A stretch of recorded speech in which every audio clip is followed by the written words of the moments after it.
Good morning. My name is Ronan McGlade from Box Media, and shortly I will introduce you to Dr. Sarah Kieran, founder of the Chemie Business School Work Futures Lab at University of Limerick. Firstly, I would like to thank you for the opportunity to introduce you to this report, A New World of Work, Leaders' Reflections on the Impact of COVID-19. In 2019, the ICBE Advanced Productivity SkillNet commissioned research into how digital transformation is impacting people in desk-based jobs, identifying an increase in the density of skills required into the future, the need for increased skill dexterity, and the opportunity for greater skill transfer across jobs, functions, organizations, and sectors. At the time, the challenge of leading and managing people through digital transformation and the needs of employees were highlighted as themes which deserve further attention and analysis. The research we will shortly discuss was undertaken by the Chemie Business School Work Futures Lab, University of Limerick, and was commissioned and funded by the ICBE Advanced Productivity SkillNet. Founder of the Chemie Business School Work Futures Lab and author of this report, I would like to introduce Dr. Sarah Kieran. Dr. Kieran is a lecturer in the Department of Work and Employment Studies and lectures in HR management, strategic HR management, and international HR management at the Chemie Business School. Dr. Kieran, good morning. How are you today? I'm very well. Good morning to you too, Ronan. A New World of Work. Straight away, when I saw the title of the report, I found it quite intriguing, and it drew me into the pages, further getting me further thinking about digital transformation. But a couple of things that jumped off the pages over the last couple of evenings to me was the importance of leadership, people skills, and communication throughout the report. Firstly, can I ask, can you give us an insight into how and why the report was commissioned? Certainly. As you mentioned in your introduction there, I have been working with the Irish Centre for Business Excellence Advanced Productivity SkillNet for about 3 years now. So we were already on an expedition as such to explore and understand the digital transformation of work in the main. So we had been looking at how technology is increasing and how it's shaping jobs into the future, maybe changing some particular tasks, and in some instances changing the way people work entirely. So we had been looking at how that was impacting skills and how we could develop people in the workplace to ensure that people's jobs or their skill sets are future-proofed, so to speak.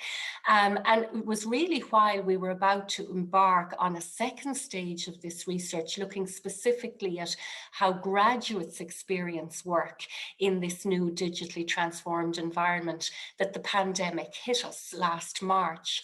So we stood back and said, having already recognized, as you pointed out, the role of leadership in this whole journey of digital transformation, we felt with this kind of perfect storm of pandemic and digital transformation happening at the same time, we really needed to just take a step back and talk to leaders, find out where their heads were at with regard to the impact of both really on their organizations and the people that work within them. Very good, very good. And both you mentioned and the report mentions that you engaged with many business leaders.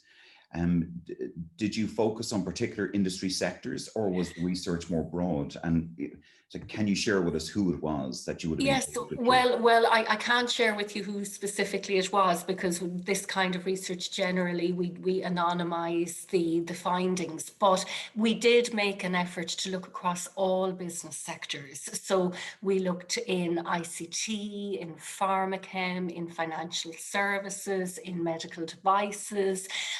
We also tried to bring in a flavor of small business, and we spoke to 2 small to medium-sized business owners and also a couple of government agencies. So we made an effort to try and get a broad view on the digital transformation of work and the impact of pandemic, Though, as Irish Centre for Business Excellence is a network that is all about knowledge sharing for larger corporations, I have to say that the bias was definitely towards understanding digital transformation and the impact of the pandemic on those corporate type organizations. Very good. That it really is a broad look at various sectors, bringing SME and public sector into it. From that multi-sectoral approach or research, what did the report identify as business leaders' biggest concerns at the moment? And did that change from SMEs to large enterprise and public sector at all? Interestingly, it didn't. While organizations might be at different stages of their digital transformation, everybody's moving in the same direction. The biggest difference between smaller businesses and large corporates would typically be scale. Scale in terms of the number of people and the size of the projects they need to undertake, scale of their customer bases, but also scale of budgets. They tend to have more money to manage these problems than small businesses.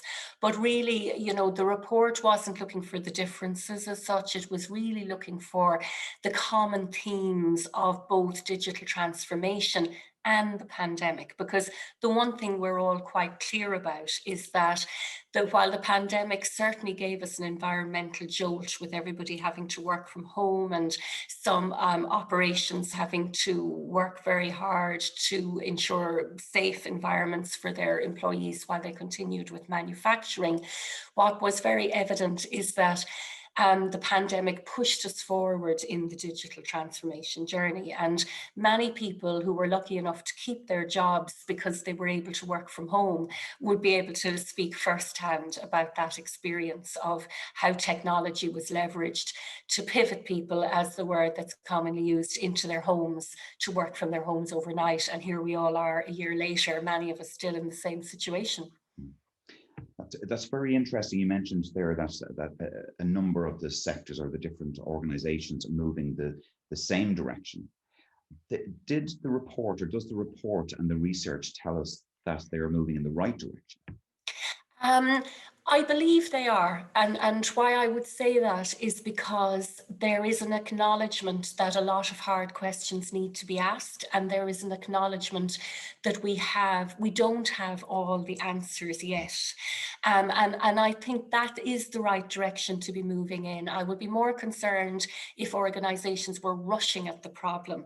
Whereas in fact, when we discussed these issues with leaders, they were in quite a reflective frame of mind. I think the pandemic has made everybody step back and question the world of work and question the impact of technology and look more closely at how we can leverage technology, not just for the customer, but also for the employee. And I think that's one of the most critical shifts that we've experienced in the last year. If we look at the report we completed back in 2019, there was a question mark over how employees were benefiting from technology. It did appear to be mostly pointed at the customer, not in every organization, but in many organizations. So for example, things like flexible work practices weren't really being fully leveraged the way we have seen since the pandemic. And flexible work practices sit very closely alongside subjects of diversity and inclusion, because when you have a more flexible workplace, it opens up opportunity for different types of people. So we've certainly seen leaders rise to that challenge in the last year, and they're thinking very deeply about it. But do they have all the answers? No. I mean, it looks like we're very much in favor as a society of moving towards a hybrid model of work where employees will engage with work in a much more flexible manner. And leaders are very aware of that. But it's not, those steps need to be taken carefully and slowly, because in any workplace with different types of employees, with different needs, different types of jobs, different types of business needs. So there's never going to be a simple formula to this. it is complicated. And I think leaders appreciate that. So they're very carefully trying out different strategies, experimenting a little, asking employees what they need, and moving slowly forward into a new world of work. And I think that kind of approach is important. Very good. Very interesting. Very interesting. The digital transformation and digitization. What about the myths that surround the future of work? Digitization and robots are taking over. Yeah, well, I would say taking over is probably a little bit science fiction. However, they're very much a part of the future of work. There is no doubt about that. And that can be extreme in some cases where you have manufacturing environments described as light out factories where actually robots are doing the bulk of the work. However, it doesn't mean that the robots are coming to take all our jobs. What it does mean is that jobs are changing. And that in itself is complicated because we often see technology as being a panacea for work. It fixes all problems, it removes all issues. In fact, it doesn't. Technology can complicate jobs in a number of different ways. First of all, the implementation of new technology. Anyone who's even bought a new smartphone will know that the experience of engaging with new technology is never smooth. And very often the employees are at the coalface of that with customers, where they have to protect the customers from the bumps in the road. And therefore the managers and the employees in the organization take the hit on the difficulty that's experienced in implementing technology. But then once the technology is implicated, it is a little bit of a myth to think that jobs become easier. Very often jobs become more complicated by technology because, for example, if you're dealing with customers or engaging in a business process, prior to digital transformation, a lot of the components of that process were quite routine and standard, whereas information and artificial intelligence and ICT removes all the standard and routine. So what you're left with is the hard bits, the bits that the AI can't solve, that requires more cognition to solve, the customer problems that require more thought and care. So very often what's left over when AI is done is the most challenging, complex, non-standard problems. So very often digitized work actually leaves behind a challenge for employees. That's why we need to very carefully, and why leaders are very carefully considering what kind of skills employees are going to need into the future, but also because some types of jobs, certainly the ones that we were looking at with the companies in this report, because so many jobs are becoming more complex, and we are also considering what the workplace should look like. Leaders are really trying to think deeply now about the simple questions in some way about the future of work, like where are we going to work? When are we going to work? How are we going to work? And also the with whom bit, because if we move to a more complicated hybrid model of work, it can remove people from the standard routine ways of working through project meetings, or even the ad hoc informal conversations that have in the workplace. So we need to replace the routine of on-site work with other routines in more a virtual hybrid form of work that will ensure the conversations that we have, the people that we meet, the culture that we're exposed to, the small observations that we have in the workplace and random conversations, that we don't lose the inherent value in all of those experiences and social dynamics of work. So again, the report doesn't offer any fine-tuned solutions, I'm afraid, but it is the beginning of a very rich conversation around the kinds of questions that we need to have about the future of work.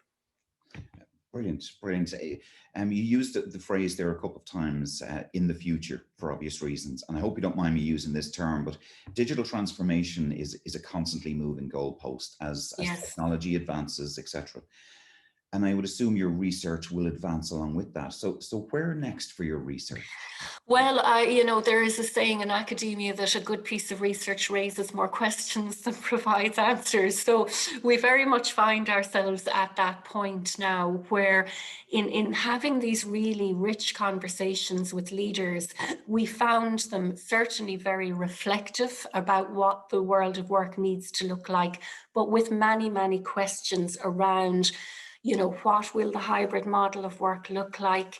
How do we understand the needs of employees? How do we really understand the impact of technology on employees?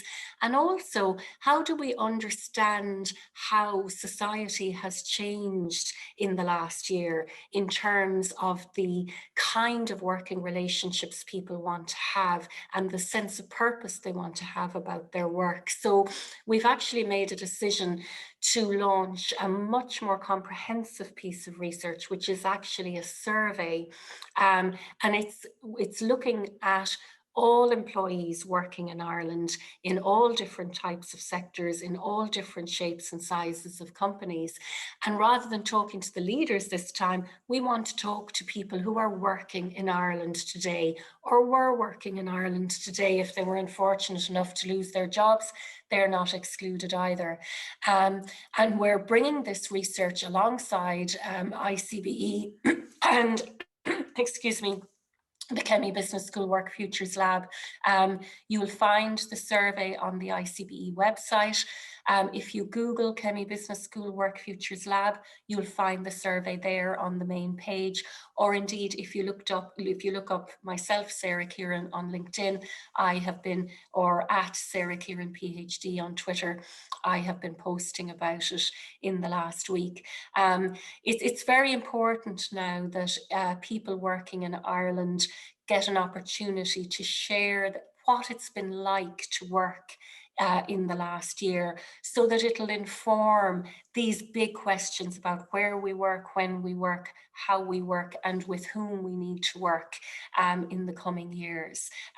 So if anybody has the opportunity, I suppose you've just taken a coffee now to watch this little podcast, but maybe another day you might grab a coffee for 10 or 15 minutes and sit down and complete our Work Futures survey. It would be very, very valuable to us all into the future if you did.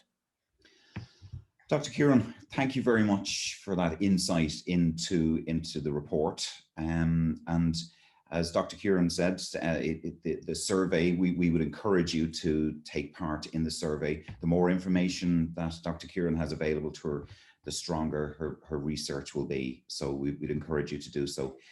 I'd just like to say thank you to our author, Dr. Sarah Kieran, for our time today. And should you wish to receive a copy of the full report and find further information, please contact us at www.icbe.ie or at www.ul.ie. Thank you very much for your time today.